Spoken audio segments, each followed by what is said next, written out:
감사합니다. 오늘 우리에게 주시는 하나님의 말씀은 요한복음 8장이 되겠습니다. 요한복음 8장 31절로 36절까지 신약성경 158면에 있습니다. 한 절씩 교독하도록 하겠습니다. 그러므로 예수께서 자기를 믿은 유대인들에게 이르시되 너희가 내 말에 거하면 참으로 내 제자가 되고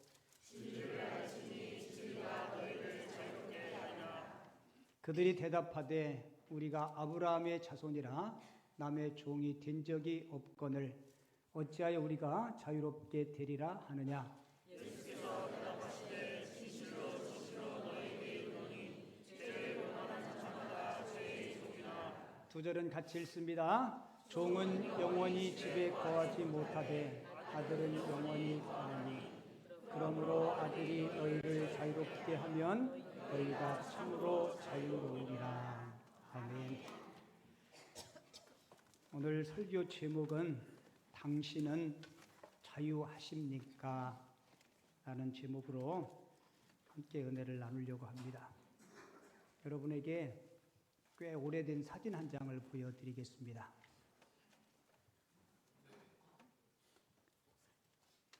36년 전에 제가 군 생활할 때 찍은 사진인데 제가 어디 있는지 아시겠어요?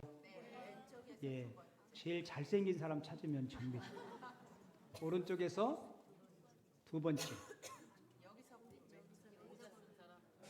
저기 봐요, 저기. 여기 보지 말고. 왼쪽에서 두 번째. 아, 거꾸로 얘기했구나. 예, 왼쪽에서 두 번째. 좀 얼굴이 있죠? 네. 없어요? 모르겠어요? 아, 이때가 나요? 저때가 나요? 네? 지금이 낫죠? 네, 고마워요. 그렇게 얘기해 줘서. 군에 가면 먹는 거, 입는 거, 자는 거, 의식주를 다 해결해 줘요. 그리고 제가 그때 받았던 월급이 5,100원이었어요. 저보다 먼저 군생활 하신 분들은 옛날에는 900원도 주고 그랬어요. 5,100원. 제가 전방에서 군생활해서 위험수당, 생명수당을 줬어요. 하루에 100원. 그래도 한 달에 3,000원. 그리고 저는 담배를 안 태우니까 담배로 직접 받지 않고 담배를 돈으로 환산해서 그때 1,500원인가 줬어요. 그래서 제가 한 달에 9,600원을 받았어요. 많이 받았죠? 네. 예. 지금은 병장 월급이 얼마인 줄 알아요? 제 월급과 계산해 보니까 200배도 더 올랐어요.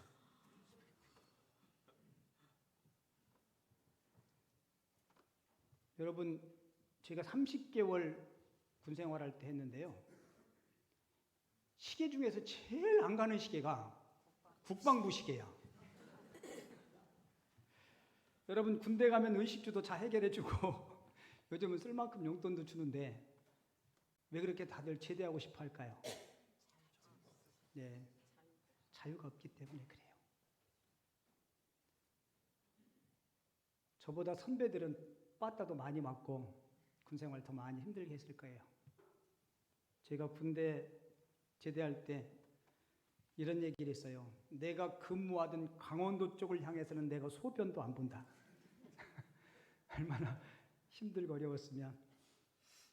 1983년도 2월 25일 날 29살 먹은 이웅평이라는 북한 조종사가 미국 19기를 몰고 남하했어요. 귀순 동기가 뭘까요? 네, 맞습니다. 귀순 동기는 자유를 찾아서였어요. 그때 신문 일면에 대문짝만하게 비행기와 그 조종사 사진을 쭉 실었는데요. 그 사진 한 컷에 조그만하게 이북에 있는 가족들의 사진도 함께 올려졌습니다. 자유를 찾아서 좋기는 한데 많은 분들이 그 가족 사진들을 보면서 아무리 자유가 그렇게 소중해도 부모님, 가족, 형제, 죄 없는 가족들을 죽이며까지 혼자 자유를 찾으려고 월남할 수 있을까? 이런 질문들을 많은 사람들이 했습니다. 어쩌면 그에게는 가족보다, 목숨보다 자유가 더 소중해서 그 길을 선택한지도 모르겠습니다. 오늘 본문에 보면 우리 예수님이 참 자유에 대한 말씀을 하세요. 하나님께서 우리 인간에게 주신 최고의 선물 중에 하나가 저는 자유라고 생각해요. 하나님이 사람을 만드시고 그들에게 에덴 동산을 선물로 주십니다. 에덴 동산은 말 그대로 부족함이 없는 곳이에요. 근데 만약에 그런 에덴 동산에서 그들에게 자유가 없었다면 에덴 동산의 모든 풍성함은 아무런 의미가 없었을 거예요. 오늘 우리 삶에도 그래요. 만약에 나의 삶에 자유가 없다면 어느 것도 그게 복이 되지 않을 겁니다. 근데 하나님께서 선물로 주신 그 자유를 우리 인간이 잘못 사용해서 범죄함으로 그 자유를 잃어버리게 됩니다. 근데 그 자유를 회복시켜 주시기 위해서 예수님께서 이 땅에 오셨어요. 자, 우리 예수님의 말씀을 한번 들어볼까요?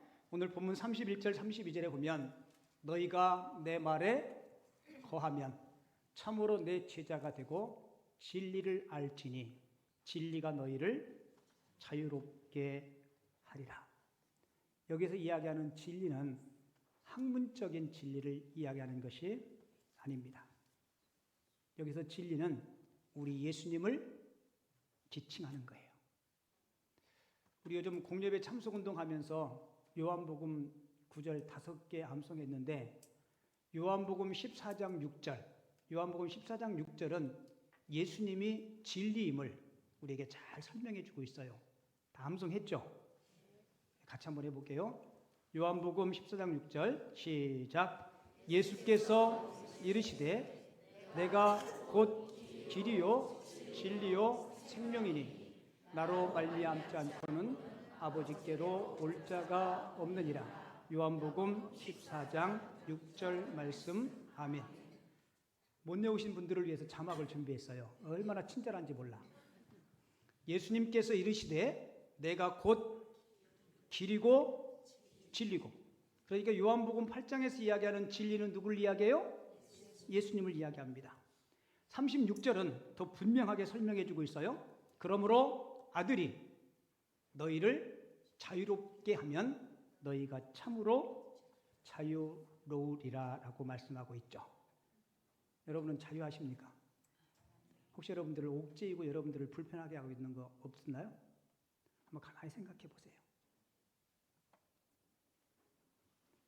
저는 신앙생활 하면서 저도 여러분들도 주님 안에서 진짜 참된 자유를 누렸으면 좋겠어요. 자, 그러면 오늘 예수님께서 우리가 어떻게 참된 자유를 누릴 수 있는지 오늘 성경을 통해서 교훈해 주는데요. 어떻게 참 자유를 누릴 수 있을까? 첫 번째로는 주님의 말씀을 여러분들이 마음속에 두시기를 바랍니다. 오늘 31절 32절 다시 볼게요. 너희가 내 말에 거하면 참 내 제자가 되고 진리를 알지니 진리가 너희를 자유롭게 하리라. 내 말에 거하면, 이 말을 요한복음 15장 7절에서는 내 말이 너희 안에 거하면이라고 소개하고 있습니다. 자, 하나님의 말씀이 내 안에 거한다. 다른 말로 얘기하면 하나님의 말씀이 내 안에 머무는 것을 이야기하죠. 여러분, 여기서 거한다는 이야기는 주일날 예배하는 이 한 시간만 하나님의 말씀이 내 안에 머문다는 의미가 아닙니다. 우리가 신앙생활 잘 못하면 우리 신앙이 예배당 안에서만의 신앙이 될 수 있어요. 내 안에 머문 말씀을 집에 갈 때 어떤 분은 다시 교회에 놓고 가는데 꼭 가지고 가시기 바랍니다. 그래서 여러분들이 예배 마치고 한 주 동안 살아가면서 일주일 내내 말씀이 여러분들이 심령 가운데 머무를 수 있도록 여러분들이 생애 다하는 그날까지 진리 되신 하나님의 말씀이 여러분들이 마음 가운데 자리할 수 있도록 마음을 모시고 살 수 있기를 바랍니다. 그래야 그 말씀이 진리 되신 예수님이 우리의 삶을 자유케 해요. 안일권이라는 목사님이 계신데요. 이 목사님이 십자가 선교회라는 단체를 만들었는데 주로 무슨 일을 하냐면 중독자들 있죠. 마약 중독, 알코올 중독, 도박 중독, 오락 중독, 이 중독에 빠진 사람들을 치료해주는 사역을 합니다. 근데 목사님이니까 무슨 특별히 뭐 약물 치료 뭐 이런 것들이야 뭐 전문가들이 하는 일이고, 이분은 거기에 입소한 사람들에게 하나님의 말씀 성경을 계속 가르친대요. 근데 놀라운 것은 중독자들이 진리를 깨닫게 되면 그 진리가 중독에서 자유케 한다는 겁니다. 근데 이 중독자들이 하나님의 말씀을 마음속에 모시고 살 때 중독에서 자유할 수 있죠. 근데 말씀을 모시고 살지 않으면 다시 그런 중독 증상들이 나타난다는 거예요. 여러분 맞아요, 안 맞아요? 교회도 보면 그런 중독 증상이 있는 분들이 성령 충만하면 신앙생활도 잘하는데, 이게 말씀이 내 안에 충만하지 못하면 다시 회귀 본능이 있어서 글로 간다고요. 이 목사님이 이런 말씀을 해요. 말씀의 진리에 내가 머무느냐 안 머무느냐, 그 차이에 따라서 중독에서 자유할 수 있느냐 자유할 수 없느냐. 여러분 우리도 그런 것 같아요. 저와 여러분들이 10년 가운데 얼마만큼 하나님의 말씀이 예수님이 충만하냐에 따라서 세상 것들에게 마음 뺏기지 않습니다. 저는 하나님 앞에 이런 기도 많이 해요. 하나님, 김포 남현교회를 출발하는 모든 성도들이 하나님의 말씀에 박식한 성도 됐으면 좋겠습니다. 여러분 그래야 우리 믿음의 뿌리가 흔들리지 않아요. 자, 그러면 구체적으로 말씀을 내 안에 두고 말씀에 거하기 위해서 어떻게 해야 될까? 제가 4가지 말씀드릴 건데요. 첫째는 항상 하나님의 말씀을 청종하시기 바랍니다. 하나님의 말씀을 뭐 하시라고요? 청종하셔야 돼요. 감사한 게 우리 남현교회 성도님들은 설교를 참 잘 들으세요. 설교할 때 조는 분이 한 분도 없어. 이렇게 이야기하는데 졸면 얼마나 미안하겠어요, 그죠? 잠 깨우는 방법도 참 여러 가지예요. 자, 보세요. 내 기분 따라 하나님의 말씀을 받고 안 받고 그러면 안 돼요.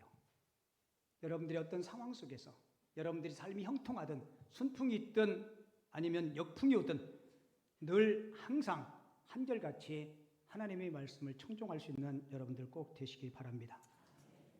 그리고 2번째는 말씀을 배우셔야 돼요.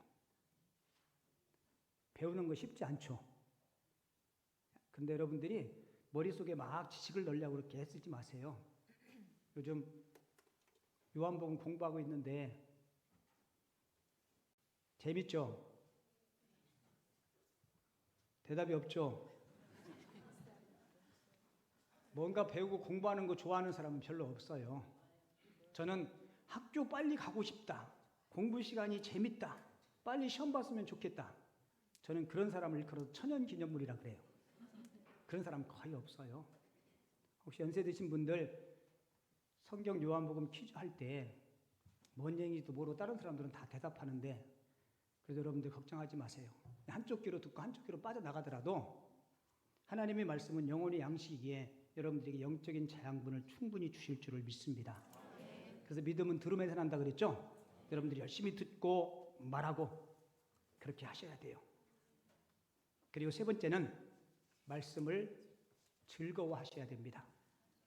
여러분 말씀 들을 때 즐거우시죠? 즐거우셔야 돼요. 시편 1편에서 시편 기자가 이렇게 하죠. 복 있는 사람은 여호와의 율법을 뭐한다 그래요?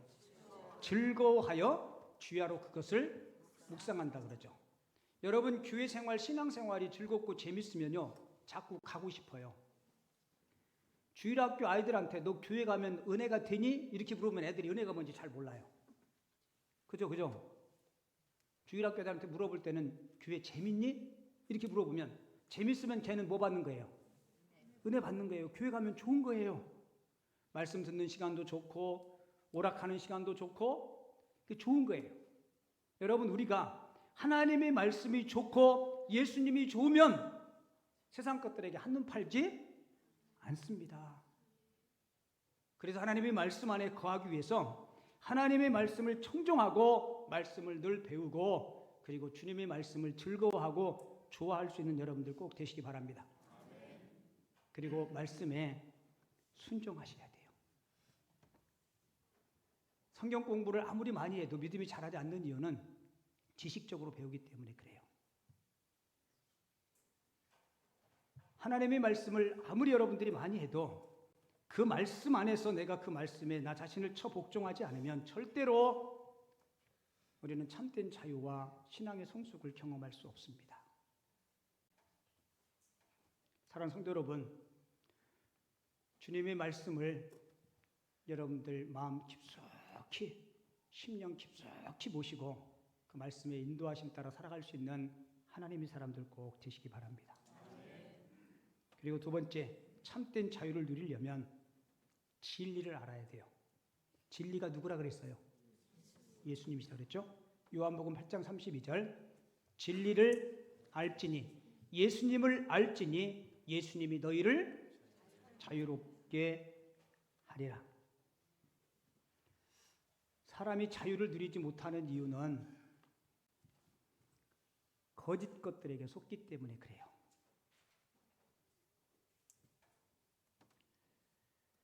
내가 뭔가 추구하는 그것을 손에 쥐기만 하면 자유하고 행복할 수 있겠다라고 생각하고 오로지 물질만 쫓는 사람이 있어요. 물질이 우리에게 행복과 자유를 가져다 주는 것 있어요. 있어요, 없어요? 있어요. 대한민국에 송용환 목사보다 부자가 더 많을까요? 그렇지 못한 사람이 많을까요? 여러분 얼굴 보면 그걸 우리가 어떻게 알아? 저보다 돈 많은 사람이 저보다 행복할까요? 아니면 제가 행복할까요? 네, 그것도 모르는 거죠. 그죠? 근데 분명한 사실은 저는 제 주관적으로 내 안에 예수님이 거하시기 때문에 나는 어느 누구보다 나는 행복하다라고 자유하다라고 저는 자신 있게 말할 수 있어요. 아마 인류 역사상 가장 돈 많았던 사람 한 사람을 뽑으라면 솔로몬을 뽑을 수 있을 것 같아요. 그는 사용하고 있는 모든 식기가 다 금이었다라고 그래요. 요즘 금값 많이 올랐는데 알고 계시나요? 확실히 돈에 대해서는 밝구나. 솔로몬이 맨 마지막에 기록한 책이 전도서예요. 전도서 12장 11절 12절 맨 마지막에 솔로몬이 마지막으로 이런 고백을 해요. 여러 책을 짓는 것은 끝이 없고 많이 공부하는 것은 몸을 피곤하게 하느니라. 학생들이 제일 좋아하는 성경 구절이래요. 여러 책을 짓는 것은 끝이 없고 많이 공부하는 것은 몸을 피곤하게 하느니라. 무슨 의미인지 알아요? 공부하지 말란 얘기인가요? 아니에요. 솔로몬은 지혜의 왕이었어요. 그는 부귀영화를 어느 누구보다 많이 누린 사람이었습니다. 그런 그가 왜 그런 고백을 할까요? 전도서를 읽다 보면 거의 염세주의적 사고 같아요. 그죠? 헛되고 다 쓸모없고 바람 잡으려는 것 같다. 여러분 이 말은 예수 없는 세상 것이 우리에게 참된 만족과 참된 자유를 가져다 줄 수 없다는 겁니다. 그래서 명예도 그렇고 물질도 그렇고 사람들이 참된 자유와 행복을 누리려고 자꾸 세상 것들에게 하다 보니까 술에 마약에 중독되고 그런 거예요. 여러분 마귀는 자꾸 속삭입니다. 그리스도 안에 다른 것들을 네가 취하면 네가 자유로울 거라고. 그러나 세상 것들은 가지면 가질수록 우리를 옥죄이고 우리를 속박하고 사람을 자꾸 불행하게 하는 거예요. 그래서 우리를 자유케 하는 것은 하나님의 참된 진리임을 여러분들이 꼭 기억하시기 바랍니다. 바꿔서 이야기하면 예수 믿는 사람들은요, 더 열심히 공부하고 세상에서 높은 지위에서 그리스도의 영향력을 행사할 수 있으셔야 돼요. 저는 그런 욕심을 우리 모두가 가졌으면 좋겠습니다. 자, 주님께서 진리를 알지니 진리가 너희를 자유롭게 하리라. 예수님을 알아야 그 예수님이 우리에게 참된 자유를 주신다 그랬죠. 자, 여기서 진리를 안다. 여기서 안다는 이야기는 창세기 4장 1절을 보면 우리에게 잘 설명해 주고 있는데요. 창세기 4장 1절에 보면 아담이 그의 아내 하와와 뭐하매? 동침하매. 이 동침이라는 말이 구약의 용어로는 야다예요. 안다는 뜻입니다. 그러니까 진리를 알지니 여기서 안다는 의미와 저 말이 똑같아요. 그러니까 단순히 예수님을 지식적으로 아는 것이 아니고 우리 예수님을 경험적으로 체험적으로 아는 것을 의미합니다. 자, 진리를 안다는 것은 예수님에 대한 깊은 체험을 가진 삶. 이게 예수님을 아는 거예요. 여러분 예수님에 대한 체험이 있나요? 신앙의 체험이 있나요? 기도응답의 체험이 있나요? 여러분 있을 거예요. 그 체험이 있는 분은 예수님의 진리 안에 거하기에 참된 자유를 누리는 거예요. 단순히 지식적인 것이 아니고 체험을 통해서 주님은 살아계시고 나의 삶의 주인이시고 그분은 능력을 가지신 분이다. 우리 요한복음 계속 설교하고 있고 요한복음 계속 공부하고 있는데 요한복음에 7가지 표적이 있죠. 세 번째 표적이 뭔지 아시나요? 38년 된 병자를 고치신 표적. 어디서요? 베데스다 연못에서. 자, 그런데 여러분들 알고 있으니까요. 잘 보세요. 38년 된 전신마비 환자예요. 예수님이 베데스다 연못을 찾아왔어요. 38년 된 병자가 예수님을 옆에 두고 이렇게 이야기합니다. 나를 도와주는 사람이 아무도 없습니다. 나를 도와주는 사람이 아무도 없습니다. 예수님을 어디 두고요? 곁에 두고. 예수님은 그 전신마비 환자를 도와주기 위해서 찾아왔는데 그 예수님에게 나를 도와주는 자가 아무도 없다라고 이야기해요.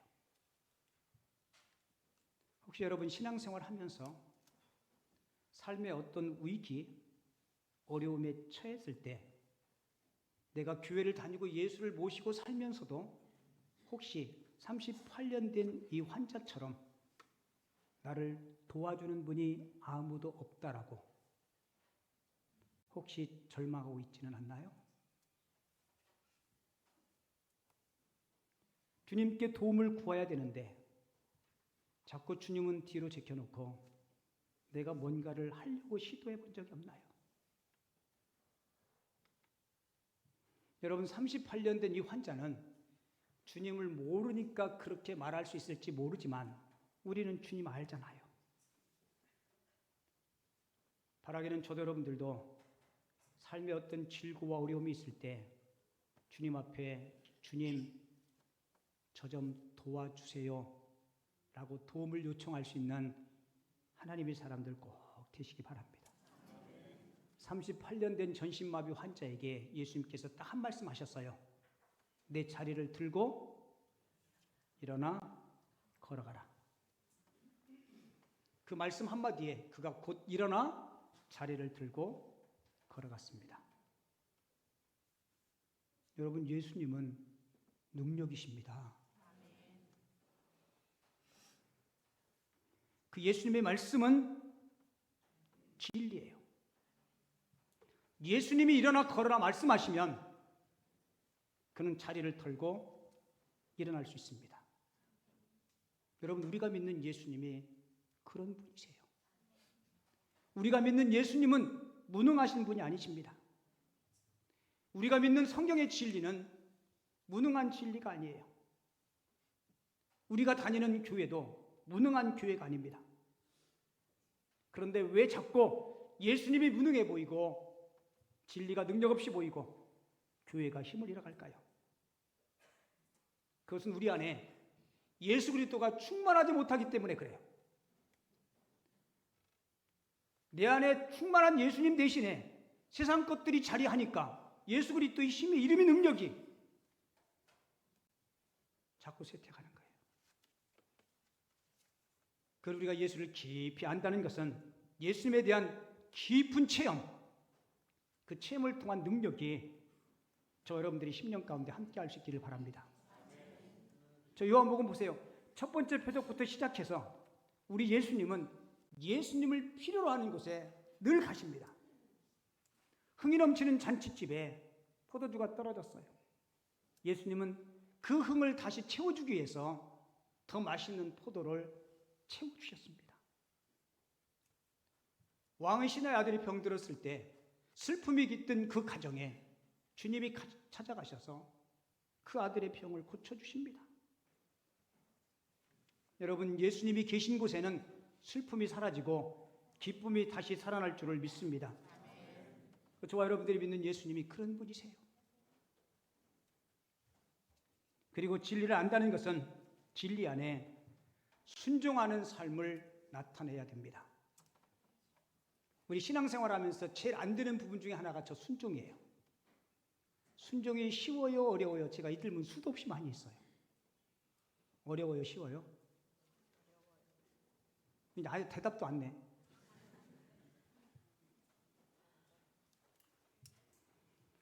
보통 신앙생활 처음 하시는 분들이요, 교회 와서 목사님의 설교를 들으면 맞는데, 옳은데 불편해. 그리고 거부감이 생겨요. 그리고 저렇게 하면 내가 손해볼 것 같아. 예수 안 믿는 사람들이요, 예수 믿는 사람들을 보면요, 이해가 안 되는 게 몇 개 있어요. 첫째가 뭘까요? 주일날 만사를 제쳐놓고 예배당 가는 거. 심지어 어떤 분은 내가 주일 성수해야 된다고 결혼식인데 토요일날 먼저 가서 인사하고 내가 주일이기 때문에 교회 가야 된다고. 그 한 번 빠지면 좀 어떠냐? 한 번 빠지면 어때요? 괜찮죠?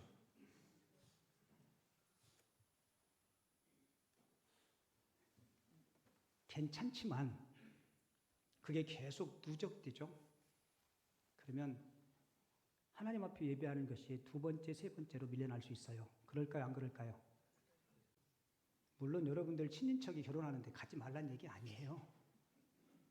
하지만 내 마음 중심은 뭐가 먼저고 뭐가 차선인지는 여러분들이 분명히 아셔야 됩니다. 아멘 하세요. 교회 와서 성경 말씀대로 하면 내가 손해보고 망할 것 같은 거예요. 성도들이 애써서 월급 타서 그 중에 일부를 헌금하는 것을 보면 세상 사람들은 이해가 안 가요. 갈까요? 안 갈까요? 뭐라고 얘기하는지 알아요? 미쳤다고 이야기해요. 미친 거 맞아요.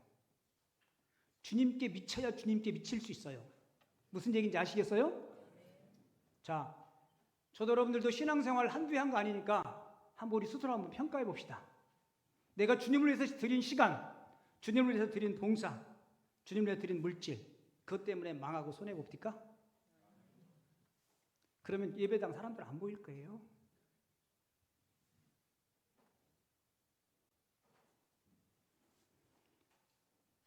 여러분, 하나님의 말씀은 진리예요. 그렇죠?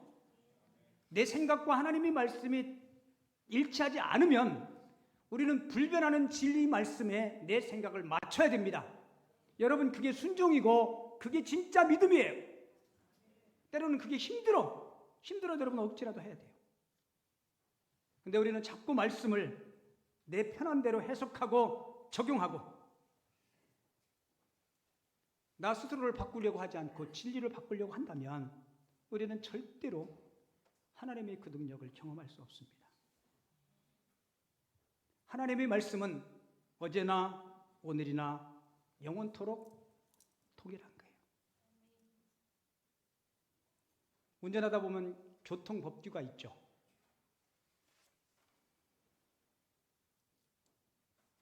교통법규를 한두 번 무시한다고 해서 사고 나지 않아요.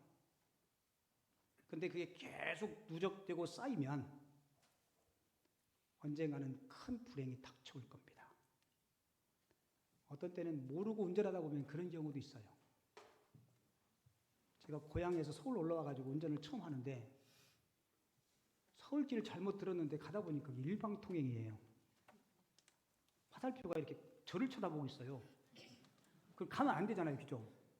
왔는데 갈 수도 없고. 그래가지고 그냥 빨리 나가야 된다고 딱 나갔는데 그 딱 나가는 입구에 경찰이 딱 서 있는 거예요. 경찰 보고 그렇게 뭐라 그럴까? 그렇게 안 좋은 때 처음이었어요. 또 인사는 또 왜 해? 근데 잘못했잖아요, 그죠? 그 면허증 줬어요. 그 면허증 한참 쳐다보더니 홍성이요? 고향이 홍성이냐고. 홍성군 갈 사람이 찍혀 있으니까. 그 내가 홍성이요? 그랬더니 나도 홍성인데 그냥 가요? 내가 그때 충청 사람 만나기를 진짜 잘한 것 같아요. 여러분, 하나님의 말씀이 여러분들이 상황과 맞지 않더라도 하나님의 말씀은 진리이기에 내가 그 편을 선택할 때 나에게 참된 평안과 자유가 있음을 꼭 기억하시기 바랍니다. 제가 자막 준비했는데 같이 보고 읽을게요. 자유란, 시작. 자유란 내가 당장 하고 싶은 것을 선택하기보다 하나님의 말씀에 더 우선을 두는 삶을 말합니다. 자유가 뭐라고요? 내 하고 싶은 것을 포기하고 하나님의 말씀에 우선순위를 두고 사는 삶. 이게 뭐예요? 이게 진정한 자유입니다. 그래서 내가 생각하고 결정하는 것이 아니라 진리의 말씀에 나의 삶을 맞추는 것. 만약에 진리의 삶에 나를 맞추지 않고 내 생각대로 내 중심대로 삶을 살면 그것은 자유가 아니고 방종입니다. 그래서 우리 그리스도인의 자유는 한 분에게만 매이는 삶을 통해서 주어지는 거예요. 저 한 분이 누구예요? 예수님이십니다. 로마서 8장 36절에 보면 그러므로 아들이 너희를 뭐라 얘기해요? 자유롭게 하면 너희가 참으로 자유로우리라 라고 36절에서 말씀하고 있죠. 이제 말씀을 정리하겠습니다. 사도 바울은 한 분 예수 그리스도에게 매이는 삶을 통해서 참된 자유를 누렸어요. 그래서 바울은 자신을 소개할 때마다 종이라고 소개해요. 여러분, 종은 주인에게 예속되어 있는 사람이죠. 근데 바울은 너무너무 자랑스럽게 예수 그리스도의 종, 나 바울은. 여러분, 그 시대 종은 멸시받는 대상이었습니다.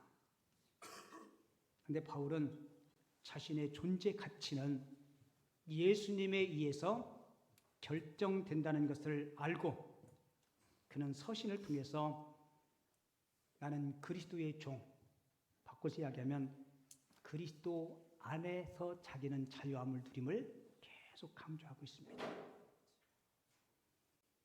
여러분, 우리가 세상 살아가면서 수많은 유혹들이 있어요. 그 유혹에서 승리하기 위해서 요한복음 15장에 있는 말씀처럼 원줄기 되시는 그리스도에게 꼭 붙어 있기를 바랍니다. 우리가 주일날 예배하고 공예배 참석운동하고 신앙생활에 애쓰는 이유는 이 원줄기 되신 주님 앞에 떨어지지 않기 위해서 애쓰는 거예요. 주님께 붙어 있으면 그 원줄기를 통해서 우리 신앙의 자양분들, 세상의 많은 유혹 가운데서 승리할 수 있는 자유를 주님께서 허락해 주실 줄을 믿습니다. 바라기는 저도 여러분들도 진리 되신 주님의 말씀에 순종함으로 주께서 허락하시는 참된 자유인의 삶을 누릴 수 있는 우리 모두가 되어줄 수 있기를 주님의 이름으로 축원을 드립니다.